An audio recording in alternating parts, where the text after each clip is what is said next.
the low energy, okay? Any questions on that? Hope I explained that, okay?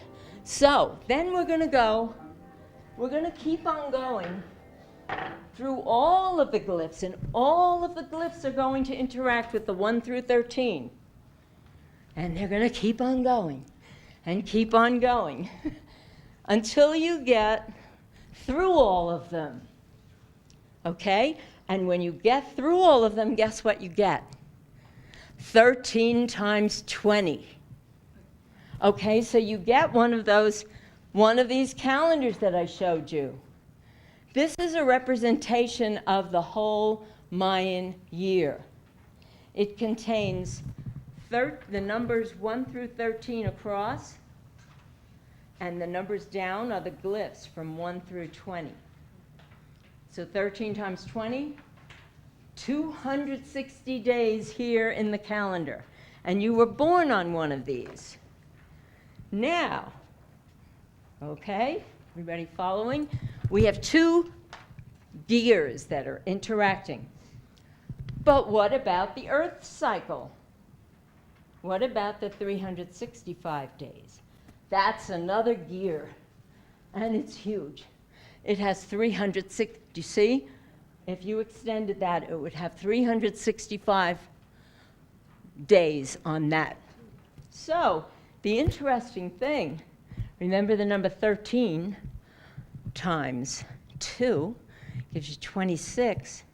Take the number 26 times 2, and we get 52. Does that number ring a bell to anybody? 52 weeks in a year. There's 52 cards in the deck. This whole process of number 1 through 13, as it interacts with the glyphs 1 through 20, as it interacts with the whole 365-day calendar, you were born on one of those. And you can see the first number I gave you was the number of the box you're in. And then is the number from 1 through 13 that you have. And then is the name of the glyph that you are on. That pattern does not repeat for 52 years. I find that overwhelming. 52 years, there is not going to be another you. Okay? So, we mentioned Pakal Votan. He was one of the Mayan, they unearthed the tomb of Pakal Votan.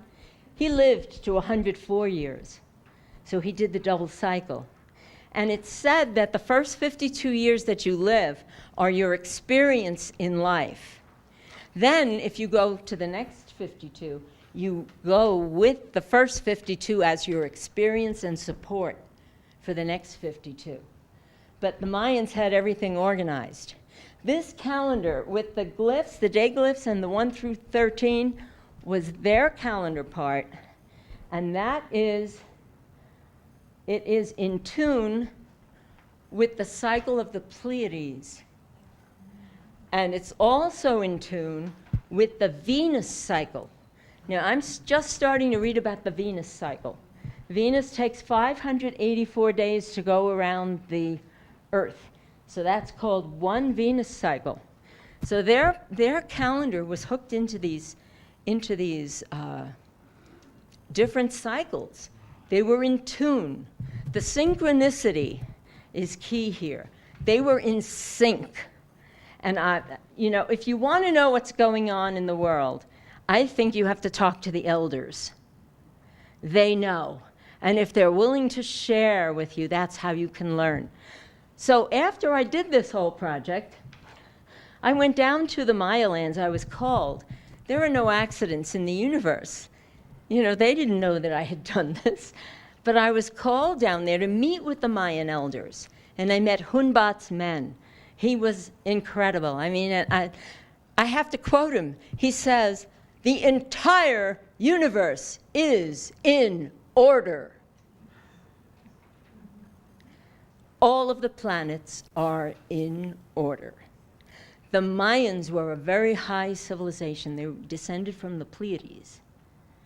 And they were in order. Their calendar, it was so much more than just a linear horizontal calendar. It was a vertical calendar. Now try to imagine this. These rings are spinning around. They're interacting with each other. And as they interact, they're going like a spiral. You see the energy of a spiral that continues to go up and up and up. So that's what a vertical calendar is. And what that vertical calendar did was measure consciousness, levels of consciousness. And so what's happening when we all thought it was going to be the end of the world, it was the end of the Mayan calendar. It was the end of get this now, we want to talk about fractals. We have 260 days in the year, 2,600 years in a cycle. If you check your history books, you're going to see that certain things happened at those times. I have it in the John Major Jenkins book. I was going to bring it and I did. There's just not enough time.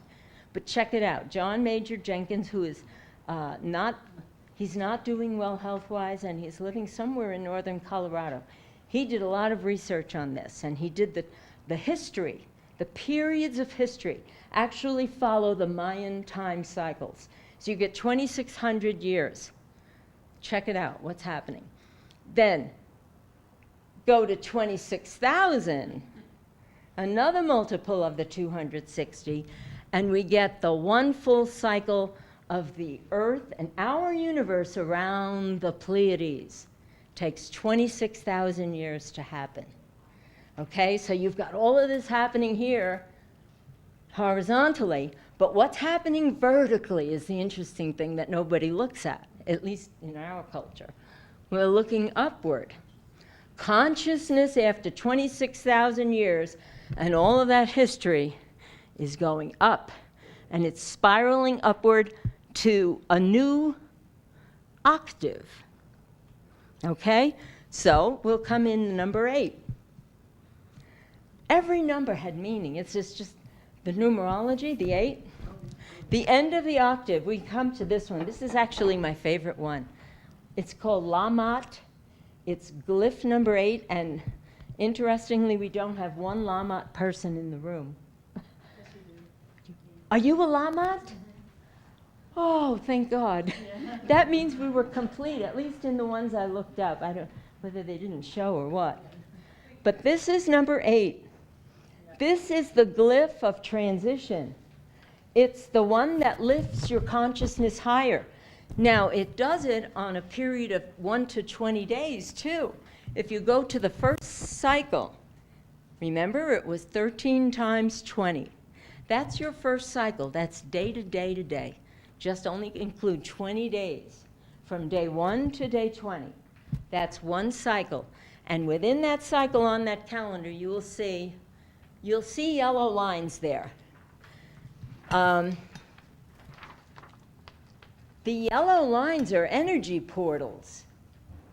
So when today, I had it marked off, today is a Kawak day. Where are we? Oh, I wrote it down and I forgot. Oh well, it doesn't matter. We're back to, these are portal days. Just as this number 8 glyph is a portal. It's an energy portal where your consciousness is going to go higher. So it's my favorite glyph of all. The painting that I did was from a lot of my archaeology trips. It was from Chaco Canyon and Pueblo Bonito. And the astronomers were finding that there was a connection between Chimney Rock in Pagosa Springs and Chaco. So that's what I painted, Chimney Rock in the background, and Chaco Canyon, because the energies are what connected. So this whole thing is all about energies and then systems of energies. So when the Mayans lived their day, They knew that it was a beginning day. So we move. How do we move when we're just beginning? Slowly. And when we hit a number 8 day, that's our consciousness is going a little bit higher. But we take 20 days to do the whole cycle. And then we do it all again. Okay? Everybody clear? Okay, so let's see what else I think you might want to know. Does anybody have any questions so far? Okay, so then I think we're ready to start the movie, JJ. And you'll see what the meaning of all of these glyphs are. 1 is the starting glyph. Number 2 is eek. Well, just before you start, this one is eek, the number 2 glyph. And it has to do with the teeth. The T to the Mayans. Have any of you been to any of the ruins or where you see the doors all shaped in T's? And you go, what does that mean? This was the highest form of reverence to the Mayans. The T represented the tree, and the word was te. Used to be che, but it became te. And this picture that Barbara brought for us has the T represented right here with all the decorations. That's the cross that Jesus was hung on as well. Uh-huh. But then the tree connects the humans to life. They felt like the tree and the human were the same. The as above, so below. The tree gives us oxygen. Therefore, it represents the breath. Very important in the Mayan thing. Okay, let's go. Should be self-explanatory, as you see. You'll see the positive and negative aspects. Oh, and also the first one you'll see is the Hunab Ku. This was the central symbol for the Mayan calendar. This is the force of measure and movement. It is the force of creation, the force that gives all movement to everything.